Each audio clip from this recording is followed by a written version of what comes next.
Morning. Welcome to today's class. My name is Jon Witt, and this is a Hatha yoga class. So I've been using some more subtle techniques on my Saturday class. So it's more preventative back care.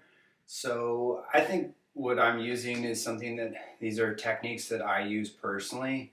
They're subtle, but they're very, very effective. So it's like they're not the most popular techniques, I would say. Like if I were using them in a group class, some people might not have the attention span for them, but they're really a good clear-cut way to be a little bit more specific in articulating the spine. So you could do certain poses which are more popular, but they might not be as effective in manipulating the soft tissue around the spine and eventually manipulating the bones. So I hope this class has been helping you.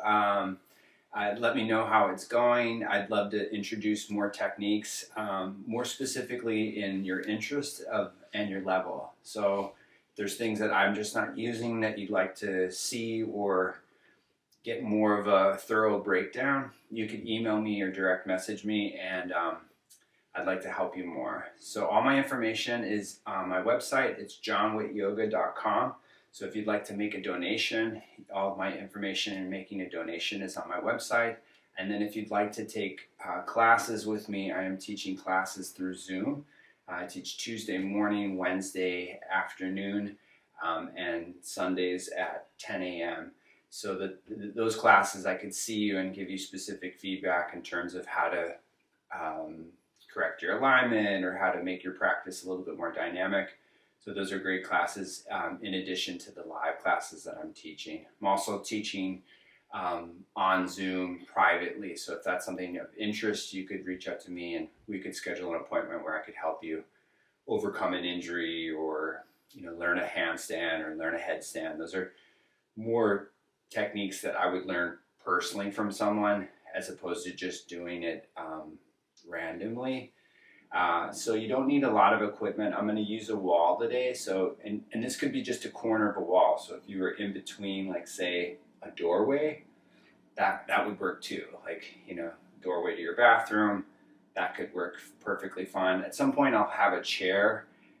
You could sit on anything, but the chair is just a good kind of segue from using the wall and using the floor. So I'm just going to start standing. And I'm just going to be moving my weight around. So if you can see my feet, I'm just moving extra weight into the outsides of my feet.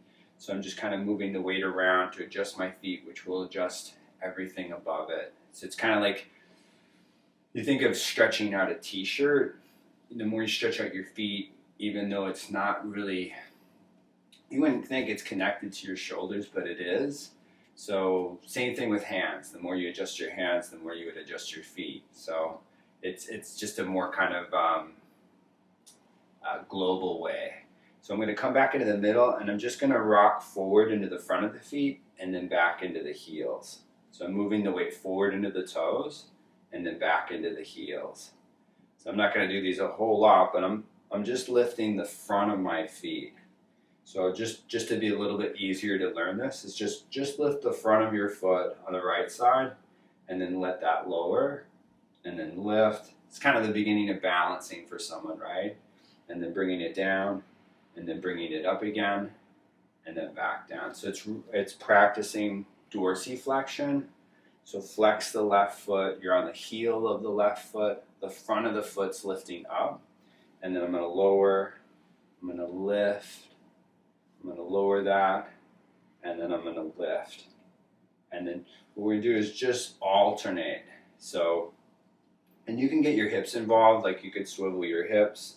So the left foot is lifting, and then the right, and then the left again, and then the right side. So just come on, have the hands behind your back, have your thumbs hooked, and just look over your right shoulder, and look over your left. Just see if the chin is lower on one side because that affects how much you turn your head. Look to the right again. When I'm turning my head to my right, I want the right side of my neck to be longer because that's where you're going to see where the kink comes into the neck.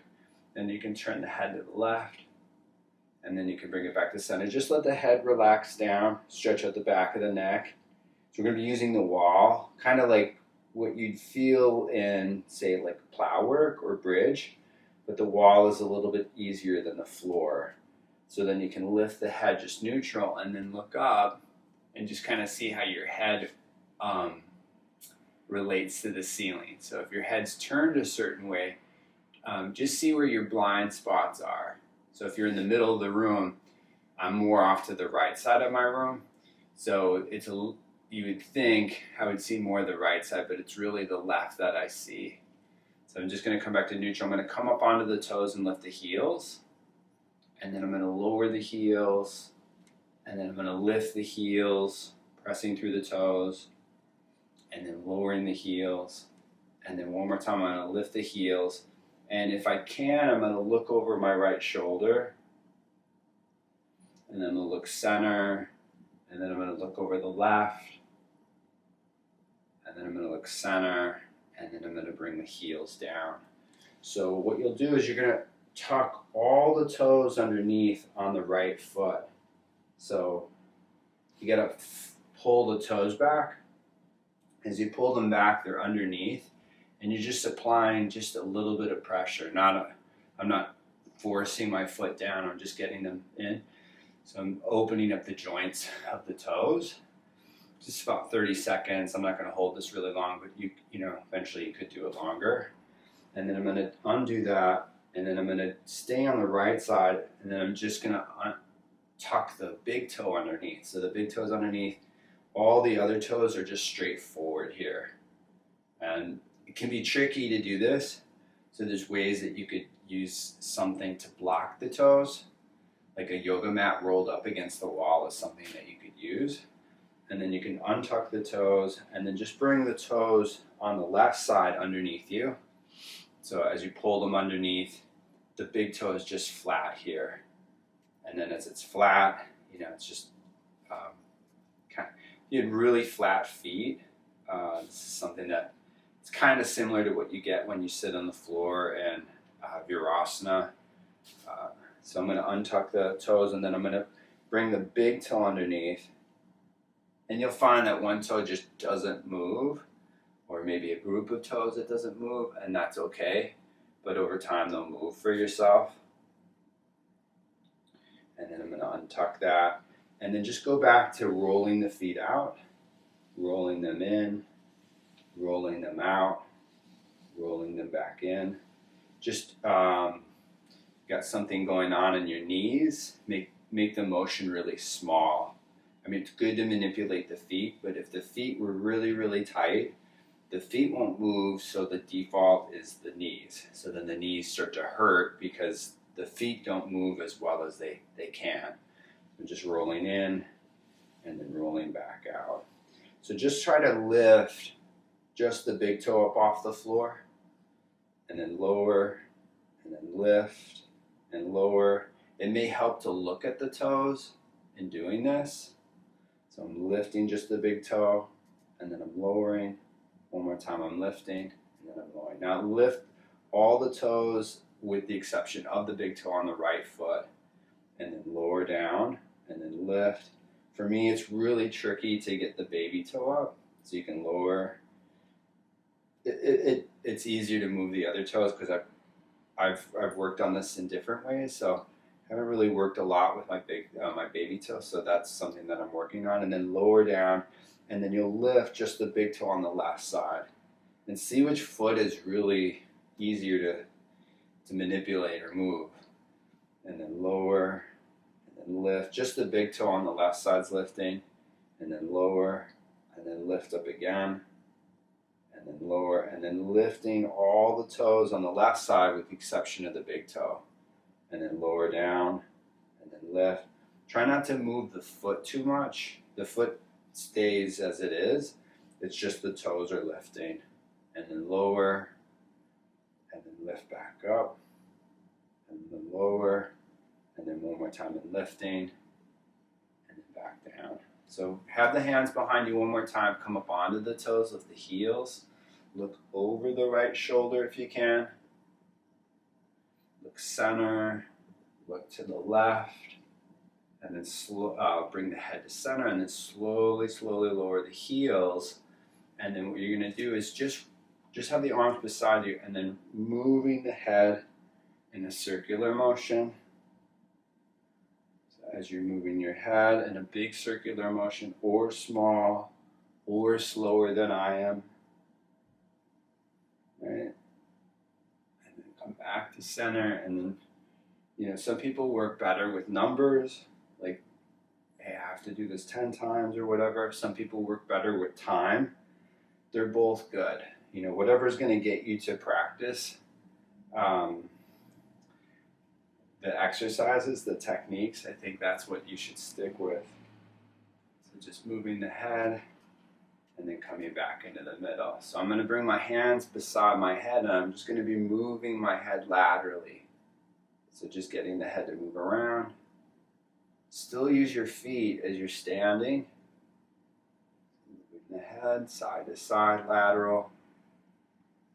And then you can bring the hands down. And then what I'm going to do is a figure 8 with my head. So I'm bringing my head down and then back up. So I'm going down and around. So out to the outside. So a good way to do this is to think you're drawing a line with your chin. So the chin goes down and around and up. And then you're crossing over, and then you're going down on the left side, and then up, and then down through the middle, back over to the right side, back through the middle, and up, and then down. And there'll most likely be some cracking or popping, right, as you're moving your head like this. This kind of covers everything. I do like the circles that we just did, but this is a little bit more thorough, because it's getting different corners of the neck that you can't get with just the circular motion. It's going, you have to move your head up and down as you do this, and then you can bring it back in the middle and just look over the right shoulder, look over the left, and then just come back to center. So this is where we're going to come to the wall and do some various things at the wall. And I'll do it gradually so that it can help build up, just in case someone's really limited in the way that they're moving their bodies. So you're just basically going up against the wall. I'm about a foot, 2 feet away from the wall. If I'm taller, about 2.5 feet. So I'm under 6 feet tall. So I'm bending my knees, I'm pulling my elbows back, and I'm moving my shoulders back in the wall. So here, try to lift the toes, and then lower the toes. And then lifting the toes, and then lowering the toes. Just try to lift the big toes up off the floor. So the big toes are lifting, and then lower the big toes, and then just lift every other toe other than the big toe. But feel what's not connecting. So when I lift my toes on my right side, my right big toe wants to come up.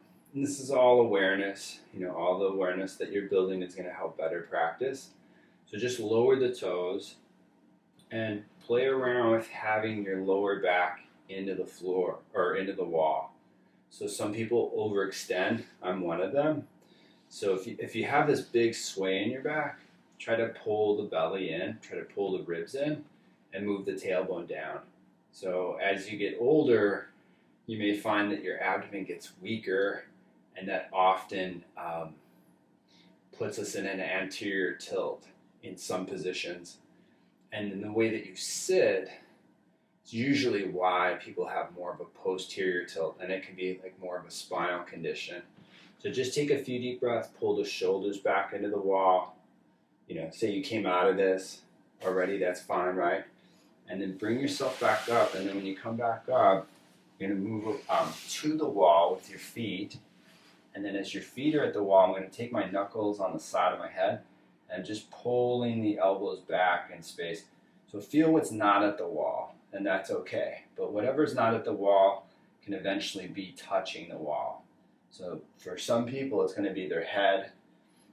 For some people, it's going to be their hips that you're going to want to pull back. I'm going to bring the elbows forward out in front to touch, and then I'm going to pull them back in space. One more time, I'm going to bring them forward, and then I'm going back, right? And then I'm going to bring the arms down. So just have your feet forward. So this is more of like what you do in bridge, like rolling the spine down and up. Some call them spinal waves. You can call them whatever you want. You're rolling up the spine. So I'm going to bring my feet forward, kind of like I was in the wall sit, but I'm just in this position, right? Just in this position to start. But what you're going to do is trying to move the spine individually. So I'm going to move from my pelvis initially. So my pelvis is going to be the first thing that's going to come away from the wall. But you want everything else to stay at the wall. And ideally, you're getting every vertebrae to move more independently. So my pelvis is away. I'm doing these very slow. Eventually they can be at a different speed. But I'm moving my hips up, right, away from the wall. My shoulders are back. And this is a lot like if we were in bridge, right, with a block. If we're on the floor and we're stretching the legs forward, very similar to that. But what I'm doing is I'm going to pull my upper back into the wall, right? And then you can really kind of feel what may or may not move in your back, right? So I'm going to move back with my back into the wall. It's good for your feet, very good for your legs. Mid back is into the wall. And then when you get to the lower back, again, try to bring the lower back into the wall and have a slight tuck in the pelvis. So we're going to do that again. So the pelvis is coming away from the wall, and then you're articulating through the back, up through the chest, back through the shoulders. So I'm going to come back into the wall with my upper back, right? And when I do this on my own, like if there's an area in my back that just isn't moving, I'm gonna hold that longer. And the wall is such a great way to manipulate those areas that just don't move as well.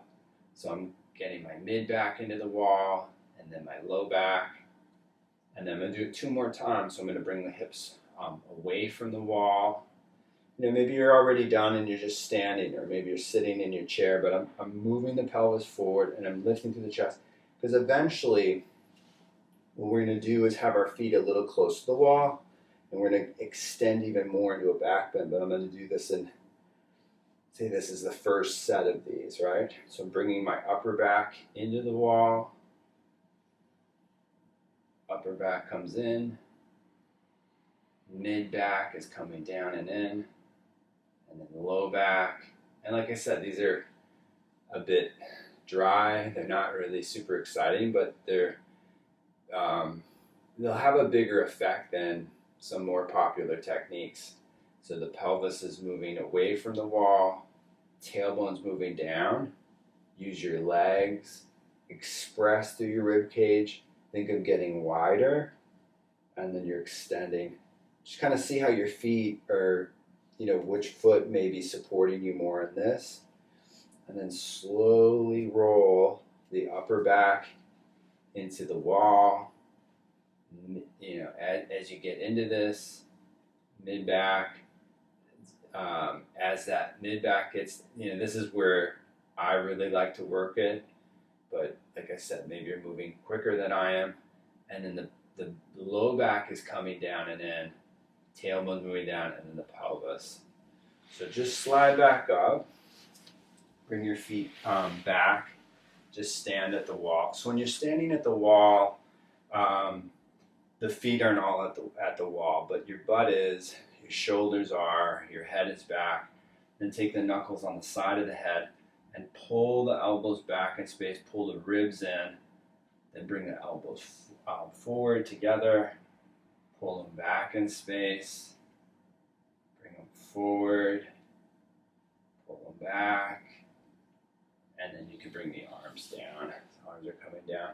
So just so that you can see me better, you don't have to move. You can stay where you're at the wall. We're going to go back to the wall, but just so you can see me better, I'm just going to come back onto my mat. I'm just going to do a basic side bend. So just going to my left. My left side is stronger and shorter, and then my whole right side is getting longer. Super basic. I like these. I say this often when I teach this, is that it's not as complicated as, say, like a side angle pose in yoga or a triangle. Not that those poses are bad, but this is something you could do any time of the day. So when you get up from a chair, this is one of the things you could use. So bring yourself up and then side bend to the right. And then when you go to the right, right side is shorter, left side is longer. And doesn't have to be your fullest range of motions. This is something that I often say is a partial range of motion might actually be healthier for you than a full range of motion. As you get healthier, sure, you can do more, you can go into greater expressions, but partial ranges of motion, whether it be your knee or your shoulder or your spine, have great value. And then bring yourself back up, and then when you come back up, you're going to look over your right shoulder, turn your chest. I'm keeping my hips squared, and just twist a quarter of the way. Just a simple quarter twist. And then turn center, and then turn over the left shoulder. As you turn over your left shoulder, getting nice and tall, nice and upright. Basic twist. And then you can turn forward, and then you're more neutral. So I'm going to go back to the wall, but I'm going to extend it where we're doing a little bit of a back bend. So you don't want your feet too far away from the wall. And it's kind of nice, have a slippery door. My front door in my apartment it's wood, and it's polished wood, so it slides, so it doesn't pull on my hair. So you got to be a little bit more effortful in getting yourself up. I'm going to do one so that you can see it, and then we can do them together. It's better to watch, I think, anytime you're learning something new. So my feet are not as far away from the wall. I'm going to be in this extended position to start, and then I'm going to roll my upper back into the wall, my mid back, and my pelvis. I'm just moving a little bit quicker just so that we can get more time to practice. But then I'm lifting through my pelvis, lifting through my mid back, moving through my shoulders, and then I'm carrying it up into extension. But that can be a lot. So maybe you're not doing that just yet. Again, so once I go into a full extension, you don't have to go to the wall. Or away from the wall. I was just using that as an example. So my head's at the wall. Then I'm bringing my chin into my chest. And the benefit of doing this is really good for your neck. So the head is at the wall. Then I'm slowly bringing my shoulders into the wall. My mid back comes down. Then my low back, right? And like I said, I'll stop you when you get to that point. Maybe you're not coming all the way up, right? So I'm going to move my pelvis away from the wall. Again, I want to move individually through the lower back into the mid back and then the shoulders, and I'm pushing through the heels. So just stay here, right? You don't have a lot of flexibility in the spine. Just stay here. But if you can, push through the heels, lift through the chin, come to the head, top of the head, at the wall. Then you got to control it. I'm barely touching the wall with my hair. And then the back of my head is into the wall. And then my shoulders. And then my mid-back. And as I'm moving the middle of your spine is the greatest length. So that should, in my opinion, that should take longer. And then the low back comes down. All right, we're going to do one more. So moving the pelvis forward, moving the heels down, get the shoulders back, and maybe you're here. This is good. Like I said, this is a lot like bridge with the legs straight, full extension. It's a great way back bending. But push through the heels, lift through the clavicle, come to the head at the wall.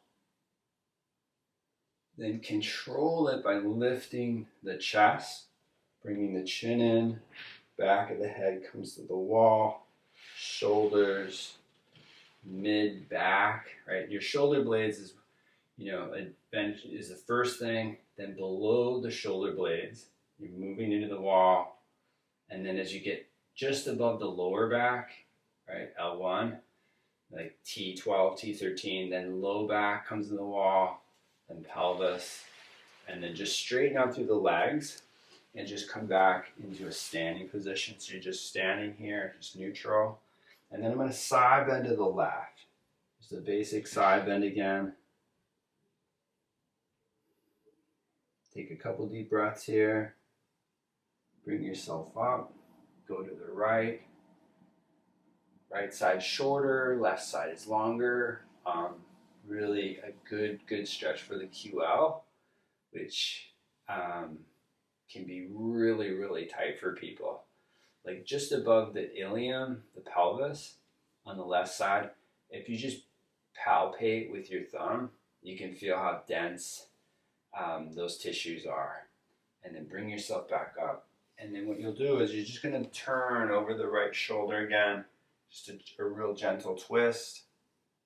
You can look above the shoulder, and then you can look to the left. So the hips, I like them squared, but some people, if they pushed a lot, then I'd really want them to keep them squared.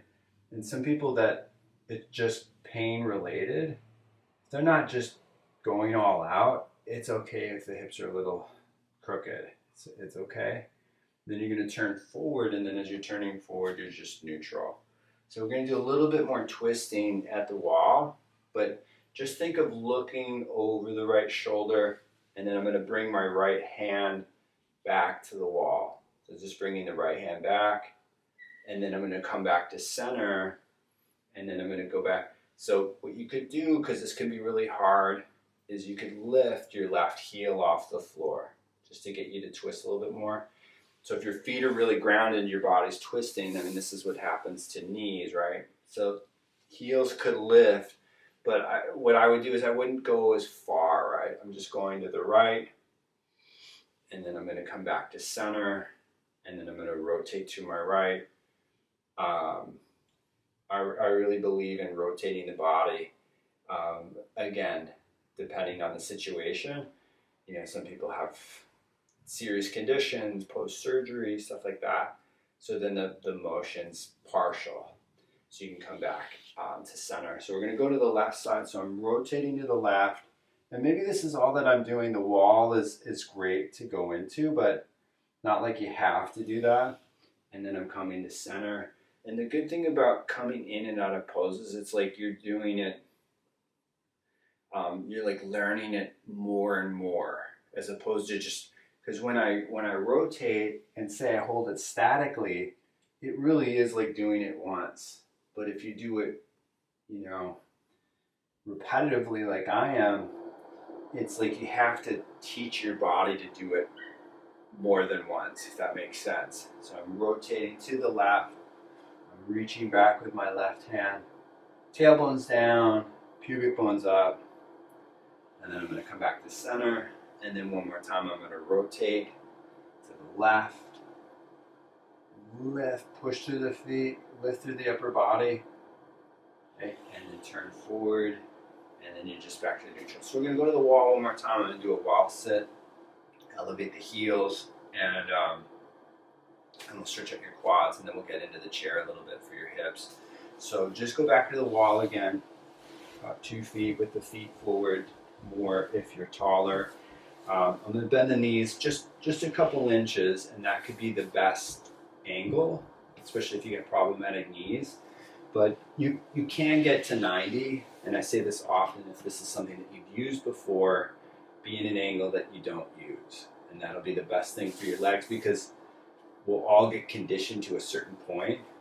Like push-ups, for instance. You get really good at push-ups, and then the number just increases, right?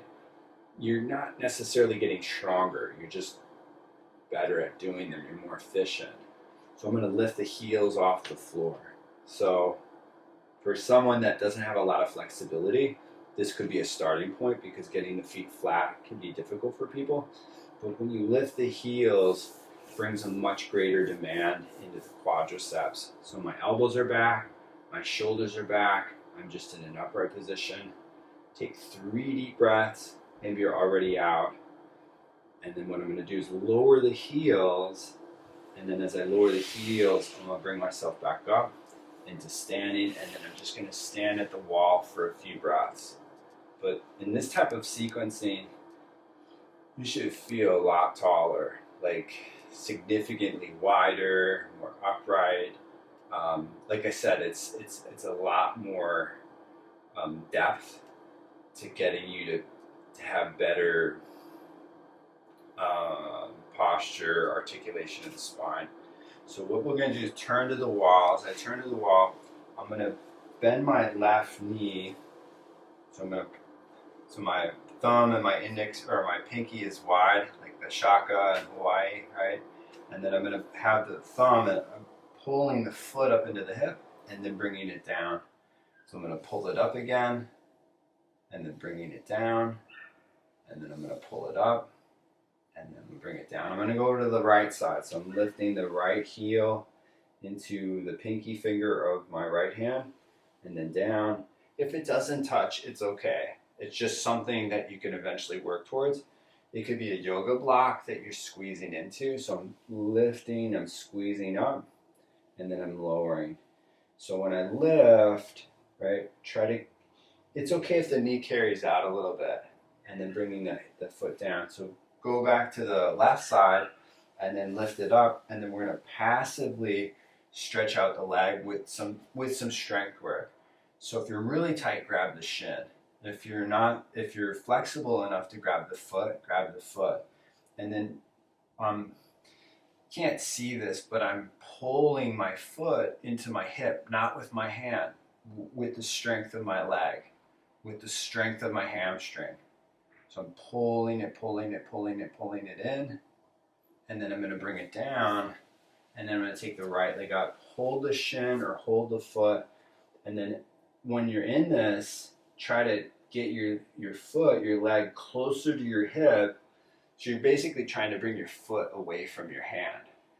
And it'll cramp for most people often. And you can bring the foot down. But that's really a sign that the hamstring is weak. It's tight, but it's also really weak. So you want to get the hamstrings to be stronger. And it's really rare that you're strengthening your hamstrings. It's very rare that you're strengthening your adductors. It's very rare that you're strengthening your rotators. So these are all things that I would include weekly in strengthening. Because if you're not, they get really, really weak and they get really tight, and then it becomes a problem. So I'm going to grab a chair, and then by using a chair, we'll give you some poses that can help with your hips, which will help with your back. So I'm going to be sitting in the chair where my right leg is going to carry over my left. So I'm just taking it over, just this. Could be a lot for you, right? This could be the position. But what I'm going to do is I'm going to pull the leg up with my hands. But the same thing that I was doing at the wall is I don't want to rely on my hands. Like I want to keep my hands here to stretch out my hip. But what I want to do is I want to be able to keep the leg up with not as much effort in the hands. So it's an active pose. So passive flexibility definitely has its place. And active integration in poses is really important as well. So I'm pulling the leg into my chest, and then I'm going to bring it down. Now I'm going to have the knee out to the side a bit, and then when it's off to the side, if you could hold your foot or hold your shin, but if I can, I'm going to fit my fingers in between my toes. So if you have if you have a bunion, your toes are overlapping, just use your index finger to separate the toes, and then eventually what you can do is you can shake hands, left hand to right foot or right hand to left foot. So just tilt forward from your pelvis. Keep your back straight. So you don't really need a lot of range of motion to target adjusting the hip. It looks great to come more forward, but it's really not necessarily needed. I guess it just looks more impressive. But when I'm here, I'm just kind of moving forward in space just to, again, to target the hip.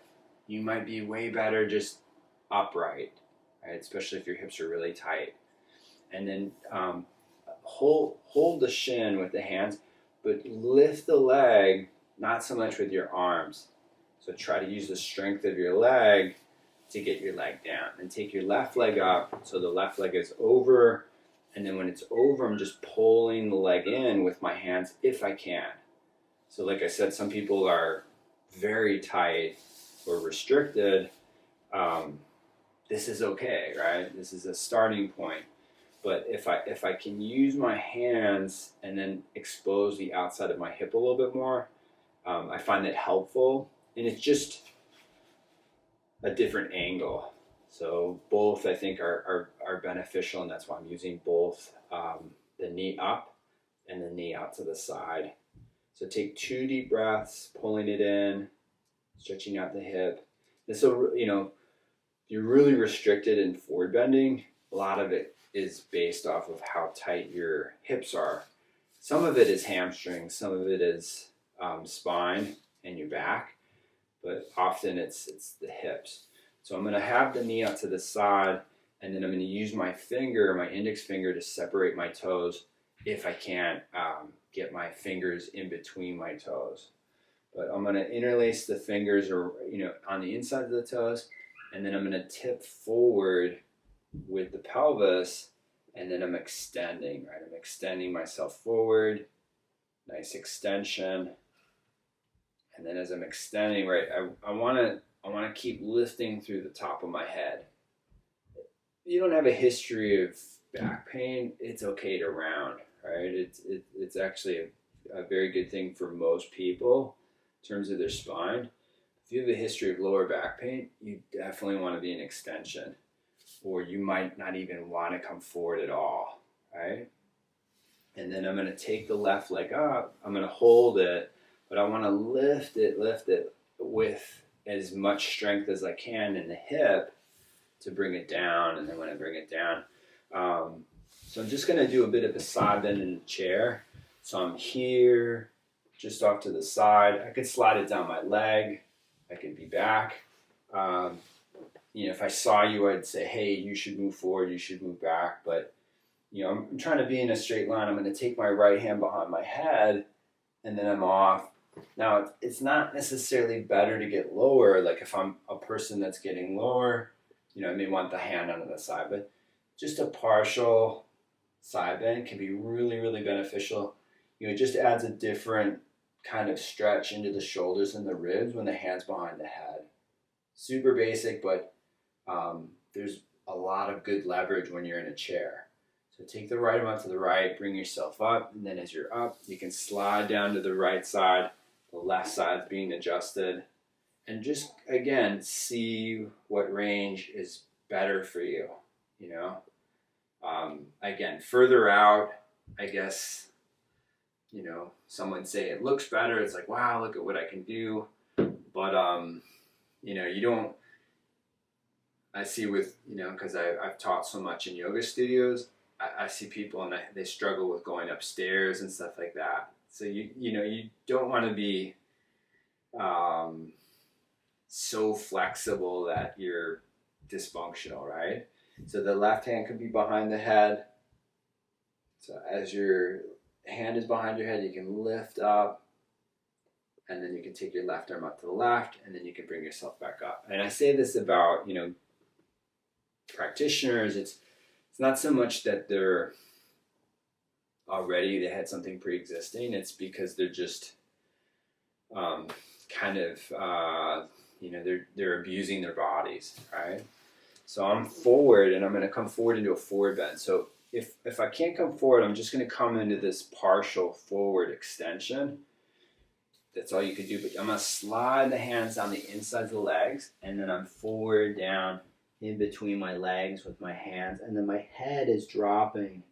So this is a lot like Happy Baby. It's similar to what it would feel like to take your legs behind your head. So obviously that might be something that you'll never ever do, or you're never interested in doing, but there's benefits to it. But if you couldn't do plow, this is a great alternative. Such a good position. Just going to hold it for 3 more breaths. And I would start out small. This could be a pose that you do before every meal, 30 to 60 seconds. So I'm gonna come up halfway where my back is flat. And then with my back being flat, I'm gonna bring my hands up on my knees and I'm gonna lift myself up. And then as I come up, I'm just up into an upright position. So just take a few deep breaths, being upright. The thing with forward bending, it's a lot of compression in the abdomen, and then when you stand up or you sit up, right, it's just kind of, you can feel how it recirculates the body, like cuts off circulation for a bit, and then it's like kind of a rush, right? The blood flow that was in the abdomen and around the pelvis, so it goes out to the extremities.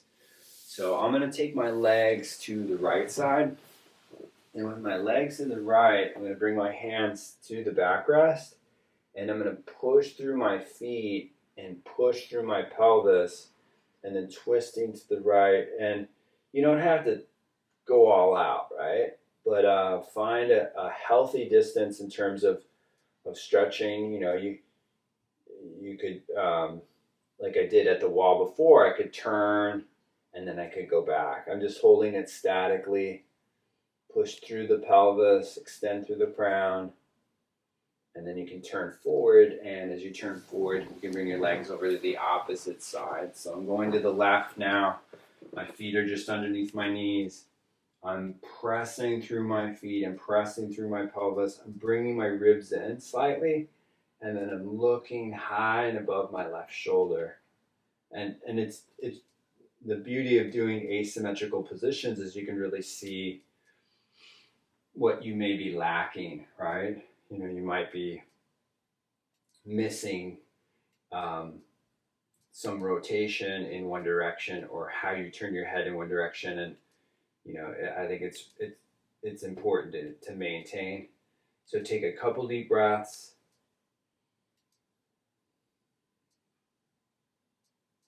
And then you can turn forward, and as you turn forward, just back to neutral. So we're going to move the chair out of the way, and then we'll come down on the ground and do some practice on the floor. So I'm just going to move my chair out of the way. But if you have a strap, you could use a strap here.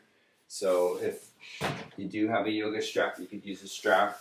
But come down into a seated position where your legs are just crossed. And with the legs crossed, I'm just going to take the left hand to the left. This is something that I do quite often in classes, but I'm using it more as a way to measure. So maybe you can see that a little bit easier to come out to the side today. As you're off to the side, the right arm is out to the right. Just hang here for a couple breaths. Breathe in, breathe out. And then bring yourself back up. And then side bend to the right. As you side bend to the right, then you can feel how it's exposing the body and which QL might be tighter.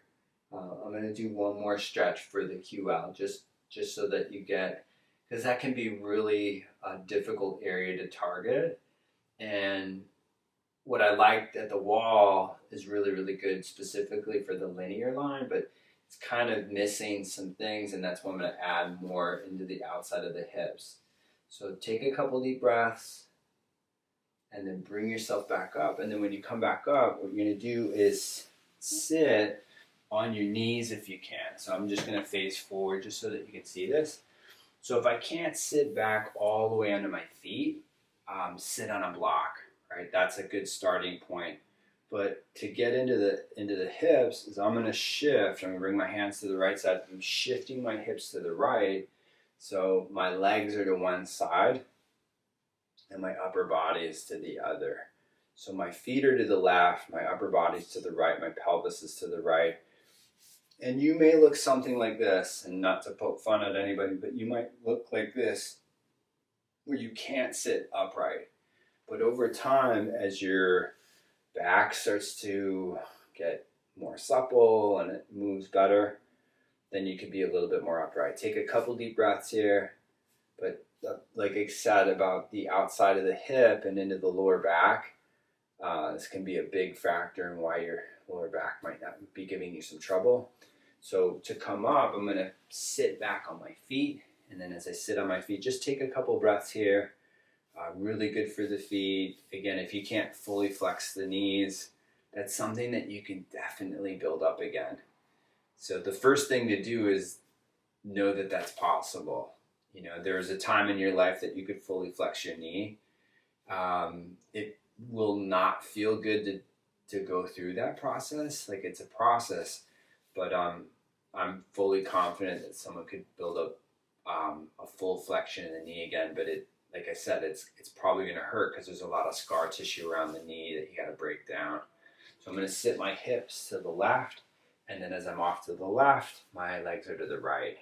So what's really popular, and it's great, you know, in more of the fitness world, is that there's this whole movement culture, and a lot of it's based on dynamic moving from squatting, and you know, it's really, really great. You know, it's a very good thing for, I think, the world and living healthier. But if you can't squat, you know, that it's kind of almost impossible to do those types of movements or classes. But I just designed a program in how to heal the knees. So if you were a person that just none of these positions are possible, know that there's a way that we could strategically help your knees. And there's other ways. There's some really great people. You know, everything is something that you could learn online right now, but I have a 15-page manual with videos to help people regain the wellness in their knees. So I'm going to come back up, and when I come back up, I'm going to roll down onto my back. So I'm going to do some work for your abdomen and your lower back, and then stretch out your legs a little bit. So you could have a block with you if you need it or want to support yourself. So once you lie back on your back, have your knees bent. And with your knees bent, your feet are going to be over your knees. And just bring your lower back into the floor. So your low back is down. And this is really the beginning of it. But what I'm going to do is I'm just going to bring my feet down in front of my pelvis. But I want to keep the belly and the ribs in. And then taking the feet up. And then bringing the feet down. So I like leg lifts and all that. But this is a much easier way of getting you to eventually do those things. So my feet are coming down, but I want to keep my low back down, and then I'm going to take my feet up, and then I'm going to bring my feet down, and then up. And if you were going up and down really quick, not to say that that's bad, but you're probably not going to get much stronger. So it's really controlling how you support your legs in space. So bring the feet down, have the hands over the elbows, and lift through the pelvis, kind of like what we did at the wall, right? But as you're lifting through the pelvis, lift through the mid-back, lift through the upper back, ground down through the shoulders, press down through the heels, and then as you press down through the heels, you're strengthening your hamstrings. So like I said, hamstrings are a big part of wellness of your hips, your low back, your knees. It's a neglected group of muscles. So bring your upper back into the floor. Keep your hips up. Then bring your mid back down. Right, just where the ribs are starting to move out to the sides. That's what's getting down. Then bring the low back down, and then the pelvis. And we're gonna do one more thing for your abdomen. So if that first part was difficult for you, you could repeat it. I'm going to take my feet off the floor. I'm going to take my hands over my shoulders.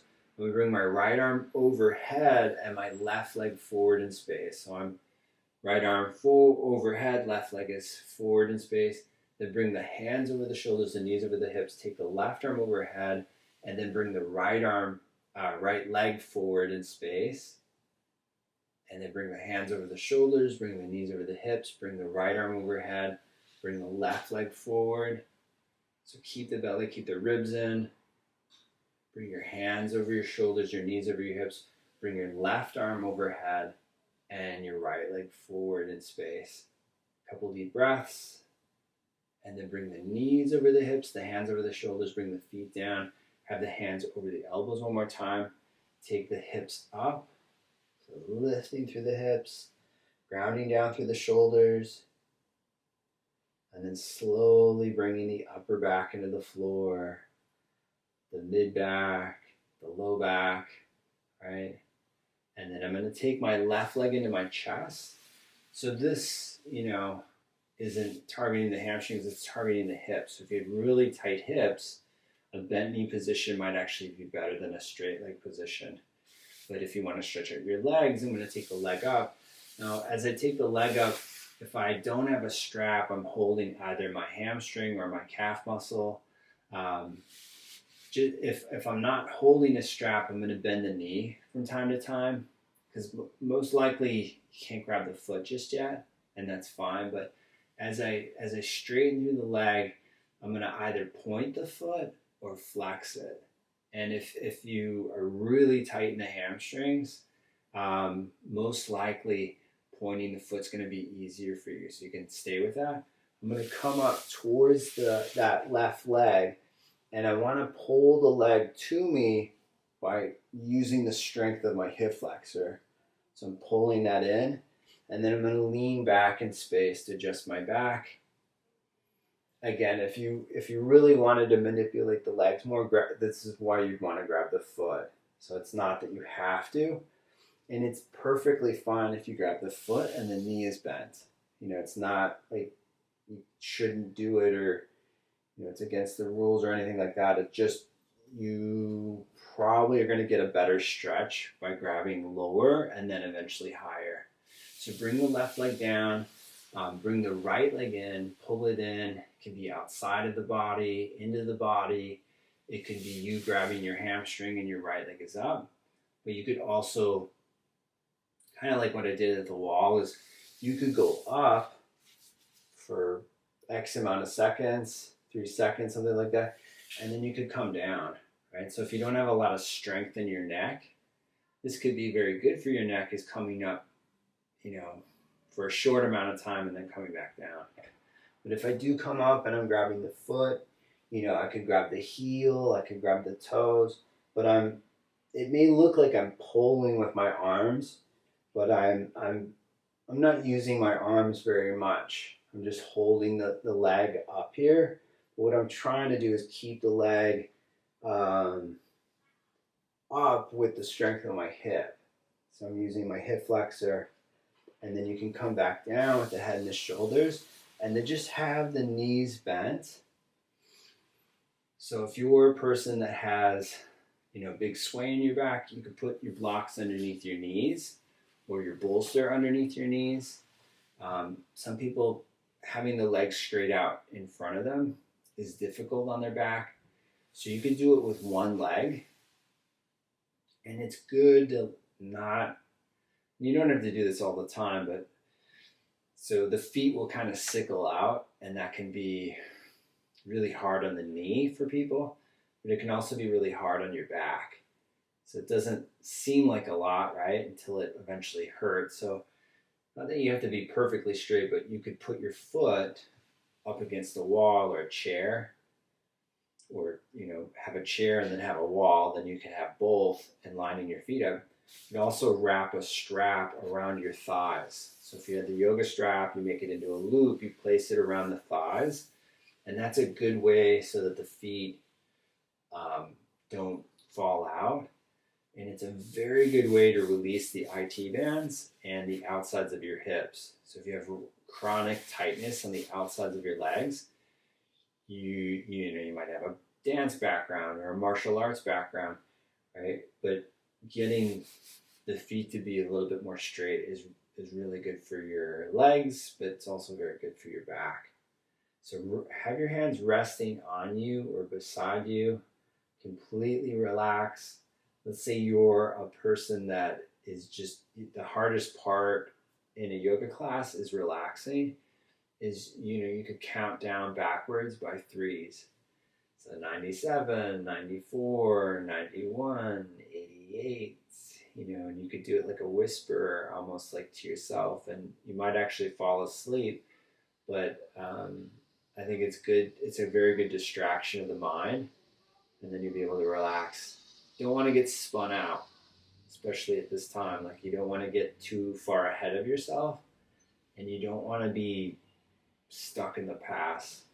Right? The past is the past. You can learn from the past, but you don't want to be dwelling on the past.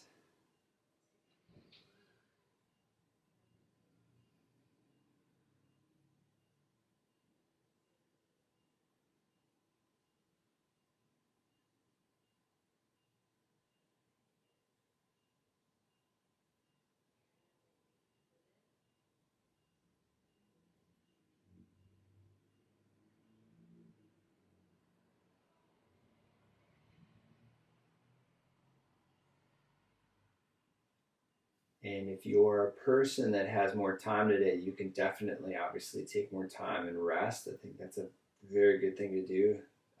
Again, especially if you're just physically just tired or sick, I think that's a very good thing to do. But if you're ready to move again, you can wiggle your fingers, you can wiggle your toes, you could swallow a couple times. You can roll to either your left or your right side. Just take a couple breaths.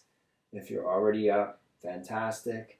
You can use your hands, you can lift yourself up, and then when you come up, you can sit however you needed to sit or what's comfortable for you. So I'm actively squeezing my legs together for a moment, and then I'm also pushing the legs out. So when someone has a really difficult time sitting on the floor, we view it as lack of flexibility, but it's really a lack of strength. The legs are weak. So you can turn your palms up, you could slide the hands back, you could bring your hands together if you'd like, just a gesture of thanks. I hope you had a great class today. I hope these classes are really helping you. That's obviously why I keep teaching them.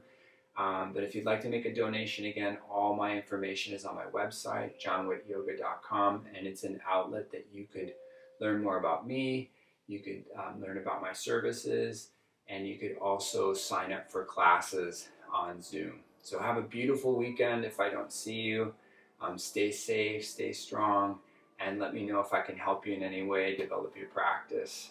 All right, namaste.